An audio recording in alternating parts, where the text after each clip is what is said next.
En esta carrera electoral, en cuanto a ideología, ¿existe algún candidato que sea con el que tú comulgues, de los que ya han dicho que van a ser candidatos, con el que tú comulgues más que con otro, o no llegas a tener una verdadera comunión con los candidatos actuales?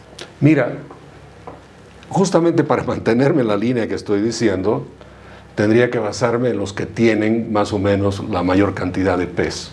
De acuerdo. Y sin decir nombres, te podría decir que no veo todavía claridad, ¿no es cierto?, sobre cuál es la ideología, el tipo de política económica liberal, claramente, que se tiene o que alguien tiene. ¿Por qué? Porque la verdad es que no conocemos los programas. De acuerdo. Ahora, te hago una consulta. Yo escuché una entrevista de Tufi Sarabia hace un tiempo, donde él decía: yo estoy totalmente dispuesto a dar un paso a un costado para dejar el camino libre a cualquiera, pero mi apoyo solo lo voy a dar a aquel programa que yo apoye, ¿no? Yo solo voy a apoyar si es un programa liberal, con las matices que pueda tener, ¿no? Porque nadie va a darle un programa a su medida, ¿no? Pero solo voy a apoyar un programa liberal. Pero el enemigo principal es el MAS. Y si el candidato que tiene mayores perspectivas es uno no liberal, pero no masista, yo doy un paso a un costado, no lo apoyo, pero no lo perjudico. ¿Qué opinas tú de esa posición? En lo personal a mí me encantó. Dije, si al final él no tiene posibilidades, que no estorbe, ¿no? Y si las tiene, que los otros no estorben. Yo soy de una línea totalmente liberal, así que cualquier candidato liberal sería mi opción. Mucho antes que un Tuto o que un Samuel Doria Medina, y menos que un Carlos Mesa, ¿no? Pero al final, si no me queda de otra, podría tener que votar por uno de ellos. Claro, mira, yo estoy totalmente de acuerdo con Antonio en ese tema, de que evidentemente si vas a apoyar a alguien, tiene que ser a un programa liberal, ¿no es cierto? Habrá más o menos ciertas cosas, pero tiene que ser en esencia un programa liberal. Ya creo que se va a ir aclarando en el tiempo cómo en la oposición no hay realmente oposición también 100% al movimiento al socialismo. Hay oposición también muy unida o muy cercana al movimiento al socialismo, y creo que esas cosas se están ya aclarando, se van a ir aclarando más en el tiempo, ¿no es cierto? Entonces, eso por un lado. Pero aquí hay un tema también que es fundamental. No se trata solo de ganar al MAS. Así es. Se trata de gobernar. Y hay una realidad que es bien compleja, y los liberales tenemos que ser muy inteligentes en este tema, es de, tomando el poder como liberales, ¿no es cierto?, cómo logras gobernar. No va a haber otro 55%, ¿eh? Capaz no. Va a pasar décadas antes de que volvamos a eso. Pero en esta la probabilidad de que haya un 55% es mínima. Al menos que haya un solo candidato de la oposición, ¿no es cierto? Y aún así las probabilidades son bajas. O sea, son bajas que haya un solo candidato. Vaya que vayan dos por la oposición, lo cual parece que ya va a haber, porque ya hay alguien que ha dicho que va a ir solo, ¿no es cierto? Entonces eso hace ya que el voto de la oposición va a venir partir en dos. Entonces 70%, mejor los casos, tienes 35. Entonces, no hay posibilidad de tener un 55%, y eso significa que tienes que gobernar con alguien. Entonces, por eso yo insisto de que es fundamental que conozcamos los programas. ¿Qué ofrece cada candidato realmente para que hasta entre ellos puedan negociar mejor el tema de alianzas? El tema es que hasta ahora no hay nada de eso, y parece que no va a estar eso como centro de la discusión. Y 17 de febrero que ya está a vuelta a la esquina, ya tienes que presentar las alianzas. Entonces parece que aquí nos aliamos y después vemos, ¿no? Qué cosa más terrible, digamos, para la democracia en Bolivia. Entonces yo creo que estamos todavía a tiempo para que de manera pública cada candidato presente esa P del programa, que es bien importante, y ahí se puede decir, bueno, hay afinidad entre tales y tales, ¿no es cierto? Ahora aquí, fíjate, hay un tema que es aún más complejo, que a mí me preocupa muchísimo, que tienes en este país 13 partidos políticos con alcance nacional. Pero de esos 13, solo 7 u 8 realmente están habilitados para las elecciones, de los cuales ya tienes básicamente 3 o 4 que ya están tomados. Entonces te queda 3 o 4 siglas para el resto. Entonces otra vez hay abundancia de precandidatos y candidatos cuando paracaídas solo quedan 3 o 4 y el avión está partiendo y todo el mundo se está subiendo ahí. Ahora, no solo es que agarras, los paracaídas no son iguales. Por supuesto. Hay paracaídas que vienen con ideologías de izquierda, otras más de centro y creo que de derecha casi no hay. Entonces la gran pregunta es, si alguien está en posición liberal, tiene el desafío primero también que considerar trabajar con una sigla cuya base puede ser que no sea liberal. De acuerdo. O sea, hay un desafío muy grande, más allá del coordinar programas. Totalmente de acuerdo. Me encantaría seguir en este tema que es tan apasionante, pero el tiempo se nos va agotando y hay un par de preguntas que me gustaría hacerte. Asumamos que Jaime Dun se vuelve presidente o miembro de un gobierno liberal para implementar los cambios necesarios, radicales que hablábamos hace un momento, ¿no? Vale decir, reducimos el Estado, privatizamos la gran mayoría de las empresas públicas, si no todas, ojalá todas, ¿no? Flexibilizamos el mercado laboral, sacamos lo que escuchaba en algunas redes sociales, un 21060 Reloaded, ¿no? Reducimos los impuestos, fortalecemos el sector privado, facilitamos las exportaciones, probablemente quitamos aranceles a las importaciones, cosas que suenan lógicas y necesarias en muchos de los posibles programas liberales. ¿Tiene idea Jaime Dun cómo podría implementar estas medidas con tantos candados constitucionales que tiene nuestra actual Constitución? Bueno, y es bien importante que lo pongamos así de claro. Se escucha mucho, ¿no? Voy a despedir a 300,000 empleados, el día 1 cierro el 100% de las empresas, y esto viene más allá del hecho de que justamente tienes que tener la posibilidad de gobernar y tener la posibilidad de tener una asamblea que te vaya a autorizar lo que tienes que hacer. Evidentemente hay que analizar qué va por decreto, qué va por ley y qué cosa va a requerir, evidentemente, una reforma constitucional en primera instancia y una reforma de la Constitución al final, que debería ser el objetivo final. Porque esta Constitución del 2009, seamos claros, es la Constitución del colectivismo, de la injusticia, de la inseguridad jurídica. Tú eres dueño de esta punta bola, pero siempre y cuando cumpla la función económica social, no eres igual ante la ley, el voto vale más en el campo que lo que vale en la ciudad. O sea, ha distorsionado absolutamente todo en la supuesta búsqueda de la igualdad, y nadie se siente más igual que nadie aquí, ¿no es cierto? Y la reducción de la pobreza, que sabemos que no se ha reducido, se ha empezado a incrementar de nuevo, de todas maneras.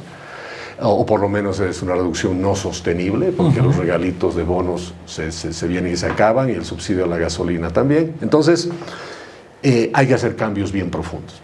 Y sí es cierto, tú tienes artículos del 351 al 357, por ejemplo, donde tienes los famosos sectores estratégicos, está hidrocarburos, está minería, donde la presencia estatal es constitucional, donde la administración del Estado está en la Constitución y hace un desafío muy grande, plantea un desafío tremendo, ¿no es cierto?, para que la propiedad privada pueda entrar. Es más, el mismo Arce hoy en día no está lidiando correctamente con ese tema cuando trae empresas chinas para el tema del litio. O sea, totalmente. Y justo yo alguna vez había mencionado y había escrito en algún lugar que el enemigo más grande del MAS va a ser esta Constitución, ¿no? Y por eso debe ser la Constitución más violada, ¿no es cierto? Porque por todos los candados que tienes ya los primeros 50 artículos, ¿no es cierto? O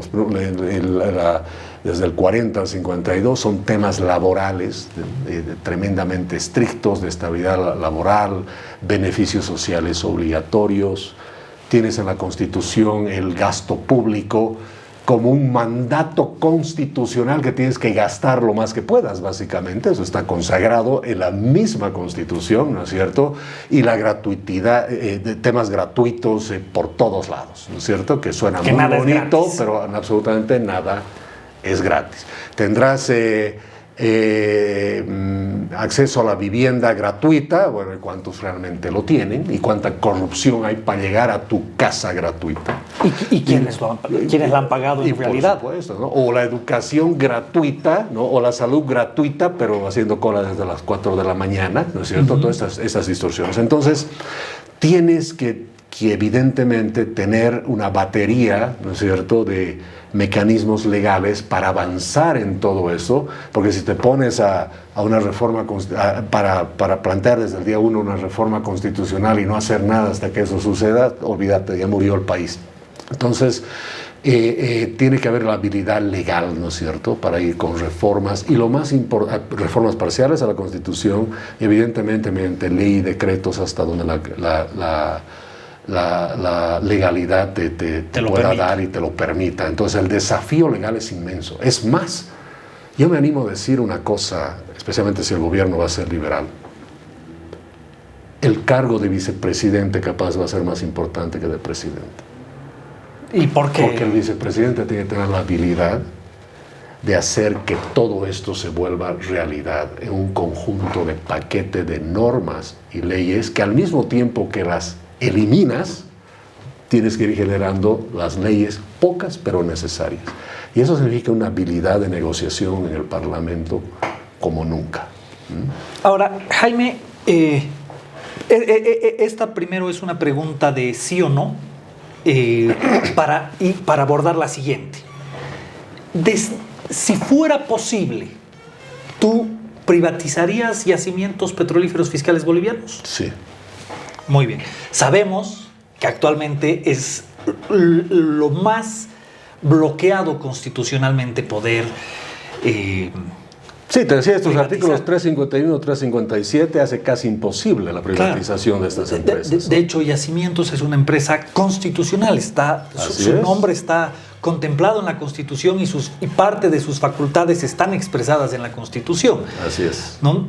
Sin embargo, entendiendo que tú sí estás de acuerdo en privatizar yacimientos y todas las otras políticas liberales que hemos mencionado, ¿no verías, qué ves más fáctico? ¿Hacer una serie de reformas constitucionales parciales conforme el procedimiento de nuestra Constitución, hacer una nueva asamblea constituyente, o irnos al principio de legalidad y decir esta Constitución está viciada de comienzo, desde su convocatoria, que fue implementada de una manera poco clara, por no utilizar un adjetivo más grave, por Carlos Mesa cuando era presidente, y luego aprovechada por el MAS para crear la Asamblea Constituyente, una Asamblea Constituyente cuyos asambleístas extendieron chutamente su mandato, porque yo voté por un mandato determinado de los asambleístas. Y ellos prolongaron su mandato sin que exista un solo voto de un ciudadano que diga pueden prolongar su mandato. Y al final fue una constitución redactada en el Congreso, más allá de si fue la mejor constitución posible para la oposición o no. O sea, más allá de eso, una constitución que prácticamente se redactó en el Parlamento y se aprobó en Oruro, en lugar de aprobarse en Sucre, donde tenía que haberse aprobado según la convocatoria, ¿no? O sea, una serie de vicios de forma y de fondo desde el principio, ¿no? Entonces, ¿tú qué ves más factible? ¿Modificarla, cambiarla o tal vez tratar de no reconocerla? De anularla. No, es más, capaz ni siquiera sea la palabra anulación, porque se anula algo que legalmente ha entrado en vigencia, ¿no es cierto? Exacto. Y después viene un periodo de anulación y una anulación. Aquí capaz haya hasta un tema de nulo. De nulidad. De nulidad, que no es lo mismo que anulabilidad. Anulación. Exactamente. ¿No? Yo creo que cualquier gobierno sensato que entre y vea que hay que hacer cambios profundos en el país, no tiene que descartar todas las posibilidades. Y por supuesto tiene que ser, ahí vuelvo y repito, tiene que ser algo que sea ampliamente establecido, discutido, analizado y entre todos los que forman parte del gobierno claramente establecido y consensuado. Por eso, fíjate, el rol del vicepresidente, ¿te das cuenta? De acuerdo. Se vuelve la figura más importante de un nuevo gobierno. De acuerdo, y ojalá lo puedan asumir así, aunque sea la víctima de los ataques del sector disidente. Por supuesto. Para acabar, te voy a hacer dos preguntas más en este aspecto. Hoy en día hablamos de que hay que apoyar al sector privado y que los productores de pollo, por ejemplo, se empiezan y se quejan de lo que está haciendo el gobierno, de querer regular precios, etc. Y yo completamente de acuerdo, que no se metan a regular precios. Pero tengo otra perspectiva también y digo, si bailas con el diablo, no esperes que no se aproveche de ti, ¿no? Entonces, los productores de pollos, los avicultores, en su gran mayoría, tienen hasta la soya subvencionada por el gobierno, ¿no? Entonces, dicen, no me puedes imponer precios, pero regálame la soya. No, o sea, es un poco contradictorio desde mi punto de vista la posición de algunos empresarios, ¿no? En un nuevo modelo liberal, este tipo de subsidios, de apoyos que reciben algunos sectores, ¿habría que eliminarlos por completo o habría que eliminarlos paulativamente o sostener algunos en el tiempo? Bueno, mira, hay que ponerlo de la siguiente manera, estimado Yerko. Todo subsidio o subvención tiene que terminar. De acuerdo. Te deforma los precios y genera obviamente una situación compleja donde el precio mal formado no genera la información necesaria, ¿no es cierto?, para que los agentes económicos sepan qué producir, cuándo y cómo. Se rompe todo eso, todo ese esquema. Eso por un lado. Sin embargo, el cómo lo haces y en qué sectores lo haces es el gran desafío. Porque primero, este Estado tal como está es el que ha generado, a través de estas políticas de subsidios y subvenciones, ha generado una deformación del mercado. O sea, tenemos un mercado, una economía deformada con precios que no son reales. De acuerdo. Y eso ha llevado a que ciudadanos, amigos, familiares o nosotros mismos como empresarios hayamos tomado decisiones económicas erróneas. He visto un cálculo por ahí que me preocupa mucho, que aparentemente si tú quitarías el 100% del subsidio en 24 horas, por ejemplo a los combustibles, 30,000 emprendimientos en el país quiebran. porque son rentables, no porque su producto es bueno, gracias sino al precio del combustible. porque el combustible había sido barato.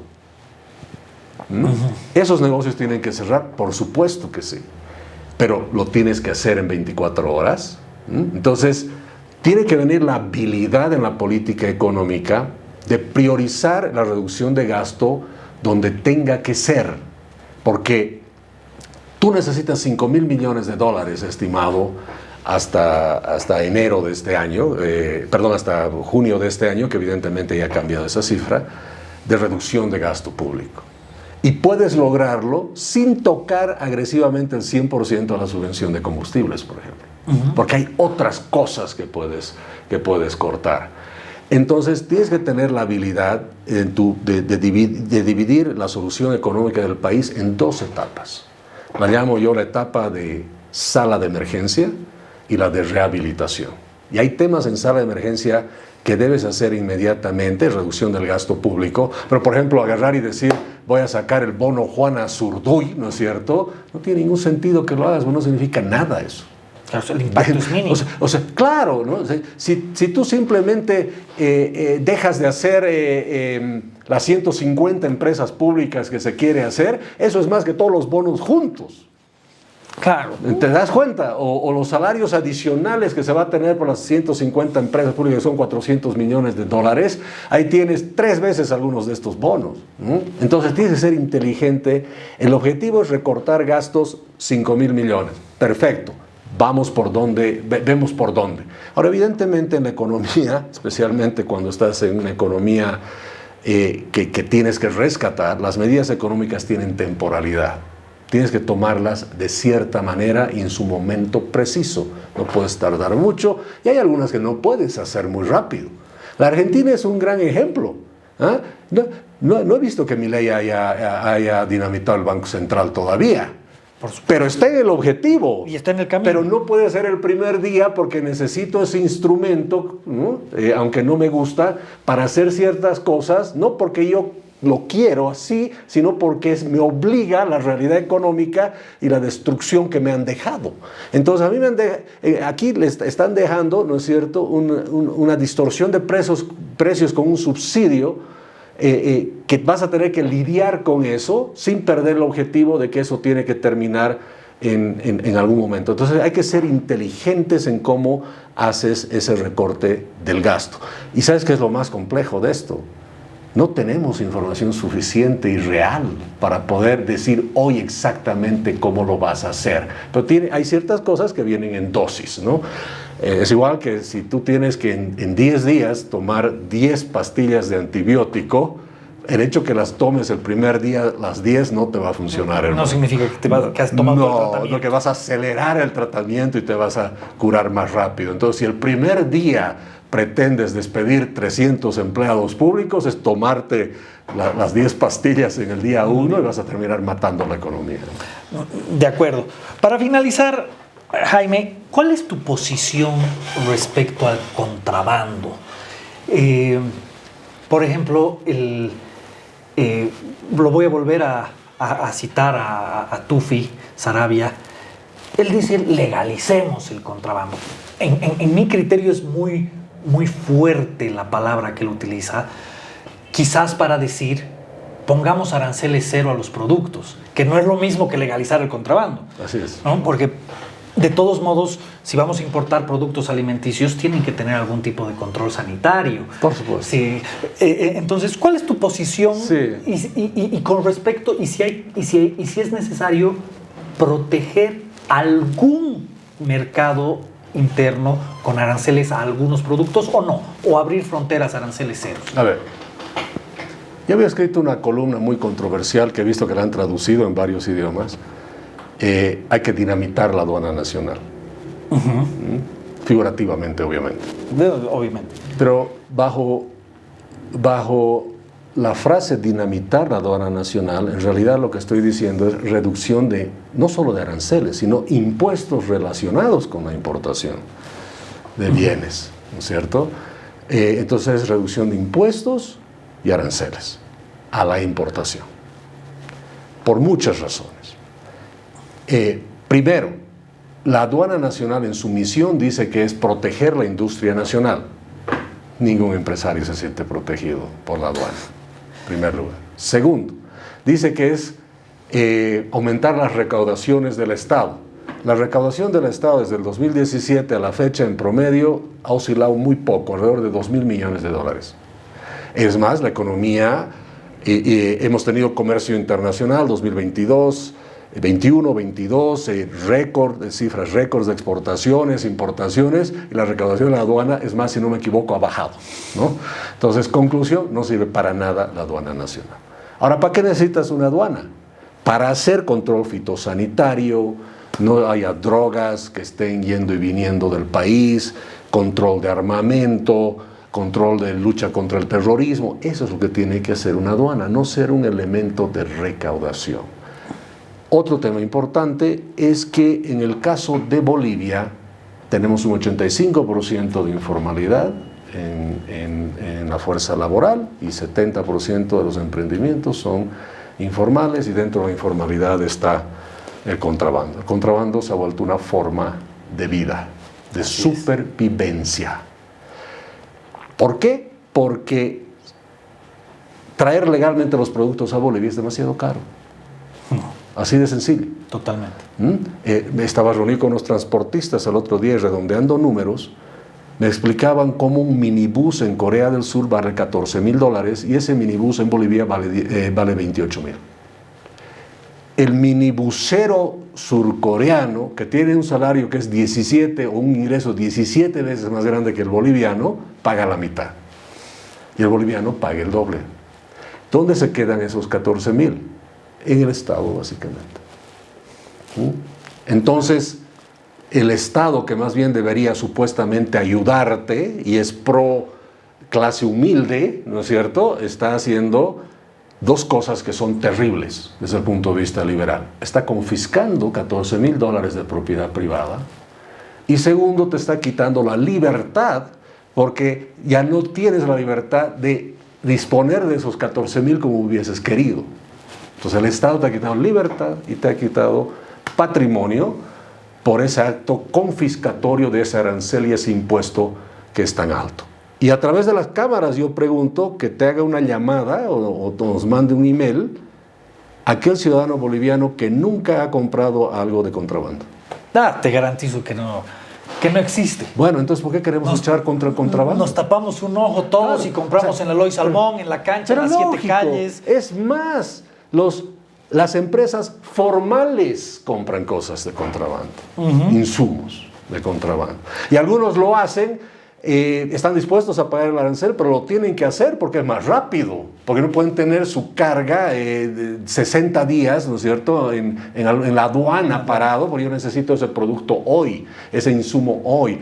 Entonces, lo que hay que hacer es eliminar los aranceles y los impuestos. El contrabando es un fenómeno económico, es una realidad económica que se tiene que resolver también con otra realidad económica. Entonces, a ver, yo después de haber escrito ese artículo, a raíz de eso, me he reunido con un montón de contrabandistas, y los más grandes de Bolivia, y hemos hecho un análisis del contrabando, y tiene costos el contrabando.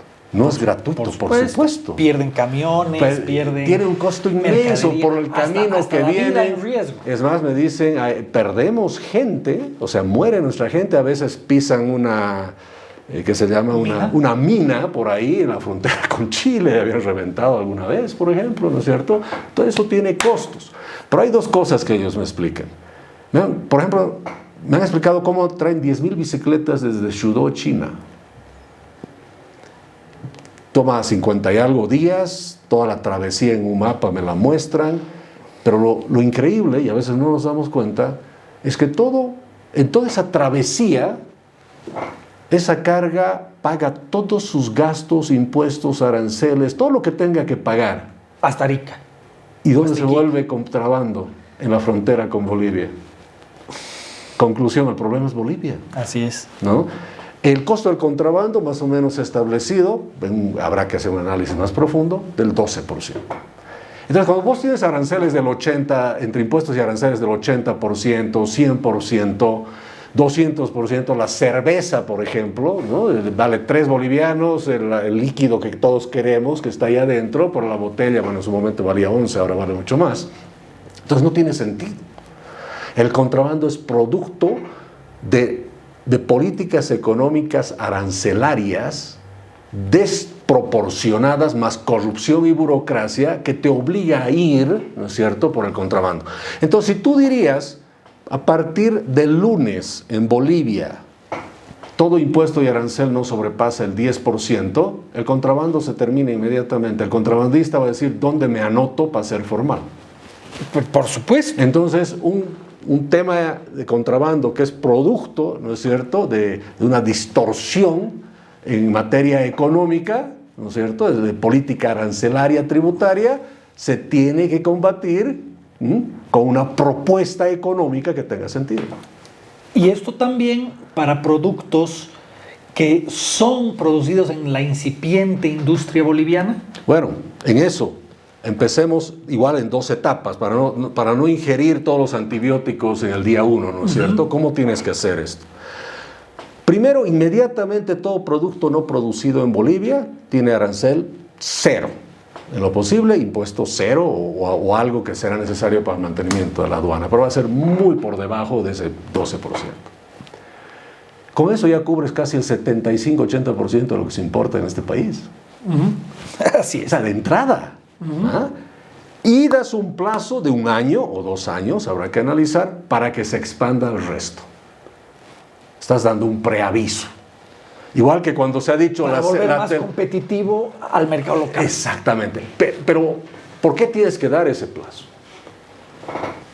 Porque justamente necesitamos que el sector formal boliviano se vuelva más competitivo. ¿Y cómo vas a hacer eso? Primero, quitarle también impuestos, obligaciones laborales, burocracia y todas las estupideces que ha creado el Estado, que hace que las empresas bolivianas no sean competitivas. Y eso te va a tomar un tiempo. Entonces, cuando trabajas en eso, las empresas que quedan, ¿no es cierto?, van a tener la posibilidad de ser más competitivas. Y si no lo son, lo siento mucho, estás en el negocio equivocado. O sea, tú no puedes decir que tengo un negocio o vendo esta agua embotellada gracias al arancel que ha puesto el Estado. No, tú tienes que vender ese producto porque tu producto es bueno, no porque el Estado te lo está protegiendo. Bárbaro, Jaime. Yo sé que lo he dicho ya 2 veces, pero voy a hacerte unita más. ¿Cuál es tu opinión sobre los monopolios? ¿Deberían existir lo que se llaman monopolios naturales? ¿No debería existir ningún tipo de monopolio? Y te hago una consulta en particular sobre qué opinas del monopolio del ferrocarril en Bolivia. Ningún monopolio es aceptable. Sea estatal, sea privado, no puede existir. Justamente esa es una anomalía, digamos, que se da, sobre la cual hay que trabajar para eliminar. No monopolios de ninguna manera. Justamente, no me has preguntado, pero lo pongo sobre la mesa, cuando hablan el neoliberalismo y el 21060 y la ley de capitalización neoliberal, sí, yo hago críticas a esos periodos donde, por ejemplo, yo no estoy de acuerdo de que con la capitalización se han generado monopolios. Es más, es una contradicción muy grande el que digan ese era un gobierno neoliberal cuando al mismo tiempo estaba creando monopolios. El liberalismo no tiene monopolio, no existe el monopolio. Entonces hay que combatir eso con toda la fuerza de la ley. Hay una figura bien simpática. Yo hablaba el otro día con un amigo transportista y me decía que él estaba de acuerdo con una marcha que se estaba haciendo hace un tiempo, hace 1 año y medio, si mal no recuerdo, porque querían evitar que se reactiven algunas rutas del ferrocarril. Por la competencia. Por la competencia, ¿no? Y yo le decía, pero tú te das cuenta que hoy en día es más barato mover producto desde Santa Cruz hasta Arica en camión que hacerlo en ferrocarril. Bueno, en ferrocarril no existe un ferrocarril que una Santa Cruz hasta Arica, pero hacer una parte en ferrocarril, otra parte que es más barato, y te das cuenta que solo ustedes se están beneficiando de esa estupidez. Tuve una charla larga, se dio cuenta y más bien, y ahora, pese a que es transportista, él decía, pucha, que habiliten que más empresas puedan utilizar la línea férrea. Claro, y una de las cosas también, Yerko, que creo que es importante que la gente entienda, porque a mí muchos me han apuntado con el dedo, tú defiendes a los empresarios, tú defiendes a todos estos aprovechadores que con el Estado tienen sus negocios, los monopolios. No es verdad, ningún liberal en realidad apoya eso. Por supuesto. ¿No? Sí. Cualquier empresario que esté haciendo algo incorrecto tiene que estar en la cárcel. Así de simple. Totalmente. Adam Smith decía, donde los empresarios se reúnen para tener favores del gobierno, decía, tienes un grupo no de empresarios, sino de indignos, decía. ¿No es cierto? Entonces, no queremos indignos, primer tema.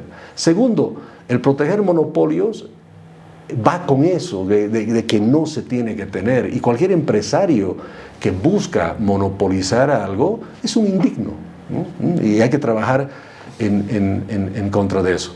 Y otro tema que sé que para algunos liberales es controversial, pero yo digo, el liberalismo en el fondo, como busca el proyecto de vida de los individuos, de las personas, ¿no es cierto?, la libertad individual, también lo que está buscando en realidad no es proteger al empresario, sino al consumidor. Los consumidores tienen que tener los beneficios, no las empresas. Así Entonces, es. donde hay empresas que están encareciendo los productos o están haciendo que los productos no lleguen a los consumidores de la manera más libre posible, son empresas que no están enmarcados en lo que busca el liberalismo. Y eso hay que tenerlo claro. De acuerdo, Jaime. Mira, hay muchas cosas más por preguntarte. Estas charlas se podrían extender horas Las de vamos horas. a continuar entonces. Pero si me gustaría, dando un respiro a un par de invitados más, volverte a invitar De acuerdo. En el futuro y continuar estas charlas y profundizarlas un poco más. Va a ser un gusto. Muchas gracias, Jaime, Gracias. por tu presencia. A ti las gracias y felicidades. Muchísimas gracias. Bueno, eso fue todo por ahora.